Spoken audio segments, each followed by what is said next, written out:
All right. Hi, everybody. You know, I host a radio show Monday through Friday from 6 a.m. to 9 a.m. Pacific Standard Time. And sometimes I open up my radio show by saying that I am not an African American. I don't have an afro, I have an Amerifro. There are no African drums beating in my chest. The American guitar is playing in my heart. I am as black as the ace of spades. You turn these lights out, you won't see me. But 100% American, all the way. 100% American. I want to give you a quick idea of what socialism looked like. I grew up in Alabama on a plantation in Alabama, and my parents and their parents and their parents worked this plantation, and so did I. I grew up at a time when black Americans were not allowed to live in certain areas, and we weren't allowed to move about in certain areas. I went to a movie theater once, and black folks had to sit in the balcony. We were not allowed to sit downstairs with white Americans, but that was okay with me because we had a better view from the balcony than they had from the bottom, so it was fine. But not one time, in spite of all that, not one time did we have to rely on the government. Not one time did I hear my grandparents or my parents say that we should hate white Americans. They said that if you work hard and do the right thing, treat people the way you would like to be treated, that you can make it in this country, that this is the greatest country in the world. And so I grew up like that. About 50 years ago, the government came in under Lyndon B. Johnson, and they said to black Americans that we're going to give you something. We owe it to you. Racism is holding you down. White folks are against you. So we're going to give you government programs. But you can't have it unless you take the fathers out of their homes. And for some reason, most or many black people said okay to that. And it was the worst decision that they've ever made for two reasons. One is that there is a spiritual order to life, whether we like it or not, whether we accept it or not, whether we know it or not. That order is God in Christ, Christ in man, man over woman, and women over children. And when you break that order, when you take the fathers out of the homes, you're taking the spiritual head of the family away from the wife and children. And they did that with the black family. And from that point forward, life went to hell in a handbasket. Because as you know, the government is anti-God, anti-family, anti-anything that's good. And so they removed that father, and black folks started to depend on the government. And after that, people like Jesse Jackson, and you heard of Jesse Jackson, right? I'll make this fast. For 5 years, my organization held the National Day of Repudiation of Jesse Jackson. We held it in front of his Rainbow Push office in Los Angeles on Dr. Martin Luther King Jr.'s birthday, because we wanted to show the difference between Dr. King's dream and Jesse Jackson's nightmare. And Dr. King said that one day black Americans would be judged by the contents of character and not color.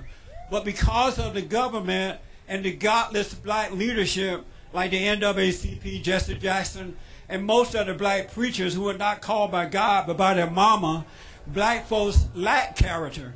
And here's an example. Today, 70% of black babies are born out of wedlock. When I was growing up, it was an embarrassment to have children out of wedlock. If you got pregnant, you would have to have a shotgun wedding. Now 70% of black babies are born out of wedlock because they are now relying on the government and the godless leadership. When I was growing up, abortion was unheard of. It was unheard of. Now every day, over 1,500 black babies are being aborted.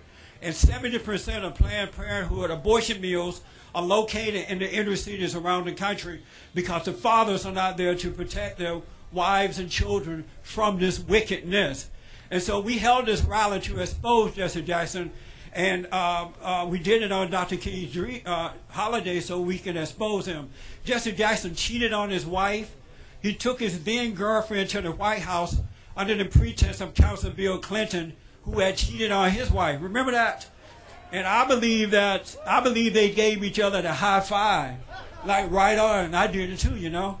But even today, because of the lack of moral character and the destruction of the family, Jesse Jackson can walk into the average black church, and rather than repudiating him or rebuking him, he gets a standing ovation. And that's bad for children who don't have parents to show them the right way. I have to tell you that this battle that we're fighting is a spiritual battle. It's a battle between good and evil, right versus wrong. It's not a battle between blacks and whites.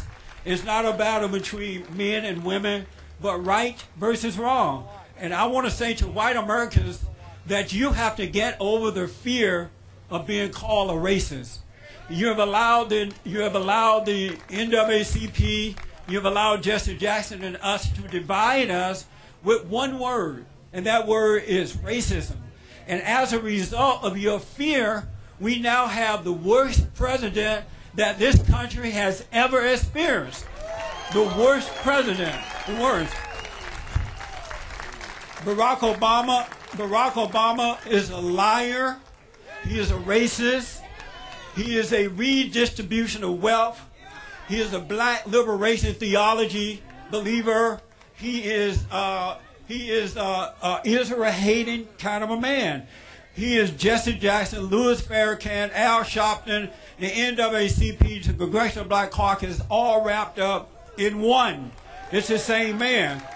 And you got to be honest about this. You got to be honest about it. I must confess, and then I'll wind it down. I must confess, 21 years ago, God took away my anger. And prior to that, I was a liberal Democrat, didn't care about whatever happened to you. But when God changed my value and took my anger away from me, he allowed me to see. And so I went back to God and I said, I have one more favor that I need from you, God. He's like, okay, what is it? I said, forgive me for being a liberal. I am now a conservative Republican. And God forgave me. I'm a Republican. In closing, I want to just tell you that this is the greatest country in the world. Everybody and their mama tried to come here. We can't even keep the illegals out. And so it's the greatest country in the world. You got to overcome your fear. You have to let that go so you can have the courage to stand up. I've been called every name in the book over the last 21 years. I've been called Uncle Tom, sellout, you hate your mama, you hate your color, you hate yourself. You heard the word nigger? White people are afraid of that word, huh? Oh, don't say nigger. Well, let me just say to free you up, that word don't mean anything to black people, because if it did, they would stop saying it.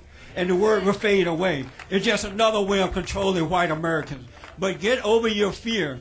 I've had guns drawn on me and everything, but I love what's right with all my heart, soul, and might. And I see that the battle is a battle between good and evil, and I refuse to cower down to evil. And you got to do the same thing. It is an honor to be here. Pat Boone is a good friend of mine. For the last 20 years, we have been rebuilding the families by rebuilding the man under my nonprofit organization, Bond. We have a home for young men. We're showing these guys how to overcome their anger. We find jobs, start businesses. We encourage them to get married before having children out of wedlock, and to judge people based on character and not color. And we've been doing it for 20 years without one penny from the government, not one dime from government. We've been doing it the American way.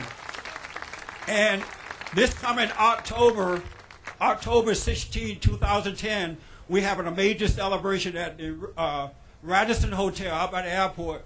My friend Pat Boone is my guest speaker there.